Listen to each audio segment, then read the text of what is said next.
Hi guys, এটা হলো গত সানডের ভ্লগ। এই কদিন এত বিজি যাচ্ছে যে ভ্লগসগুলো দিতে একটু লেট হয়ে যাচ্ছে।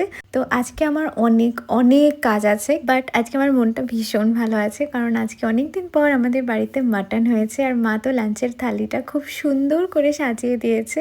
তো বাড়িতে যদি ভালো মন্দ রান্না হয় না, কাজ করার এনার্জিও বেড়ে যায়। আমি তো এটা আগেও অনেকবার বলেছি। বিকেলের দিকে আমি বেরিয়েছিলাম, আমি আর বিদিশা এসেছি। এখানকারই একটা নতুন ক্যাফে হয়েছে, সেখানে বিপাশার জন্য একটা ব্রাইডাল শাওয়ার থ্রো করবো আমরা। তো সেই জন্যই কথা বলতে এসেছিলাম যে এখানে করা যাবে কিনা।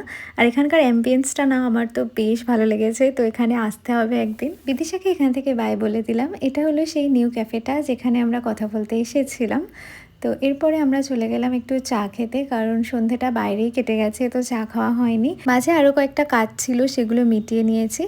আর এখানেই কুকুরটাকে দেখে না আমার টেরির কথা মনে পড়ছিল, আমাদের পাড়ার কুকুরটা। কিন্তু ও কিছুদিন হলো আর নেই, তো আমাদের মনটা সত্যিই এর জন্য খারাপ। তো আমি এখানে চা নিয়েছিলাম, কফি নিইনি, কারণ আমার তো কদিন ধরে ঘুমই হচ্ছে না। আর তার সাথে 1 প্লেট চিকেন পকোড়াও নিয়েছিলাম। আমি অনলি 2-1 পিস মতোই খেয়েছি, কারণ আজকে বাড়িতে অলরেডি মাটন খেয়েছিলাম।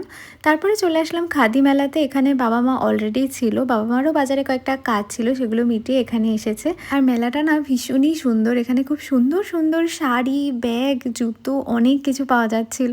এর মধ্যেই বিশ্ব আর সৌমেনের সাথে দেখা হয়ে গেল, তো ওদের সাথে দাঁড়িয়ে আমি বেশ কিছুক্ষণ গল্প করলাম। তারপরে মেলাটা আরও একটু ভালো করে ঘুরে ঘুরে দেখছিলাম কোথায় কি পাওয়া যাচ্ছে। আর এই মিররটা না আমার ভীষণ পছন্দ হয়েছিল, কিন্তু আলটিমেটলি আমি আর নিইনি, কারণ বাড়িতে রাখার তেমন জায়গাই নেই। তো তারপরে আমরা দেখতে পেলাম এই সুন্দর প্যাঁচার দোকানটা। কিউট দেখতে, ভীষণ কিউট। আমরা পেঁচা পেঁচা করে তো পাগল হয়ে গেছিলাম, পেঁচাই পাইনি। এখানে ভর্তি প্যাঁচা। দেন দেখতে পেলাম এই সুন্দর চুড়িদারের পিসের দোকানটা। এখান থেকে আমি আর মা দুজনে দুটো করে পিস নিয়েছি। তারপর একটু চা খেয়ে নিলাম, শরীরটা ভালো লাগছিল না বলে। এরপর বাড়ি চলে এসেছিলাম। তো এরকম আরও মিনি ব্লগস দেখতে আমার চ্যানেলটাকে সাবস্ক্রাইব করে দিও।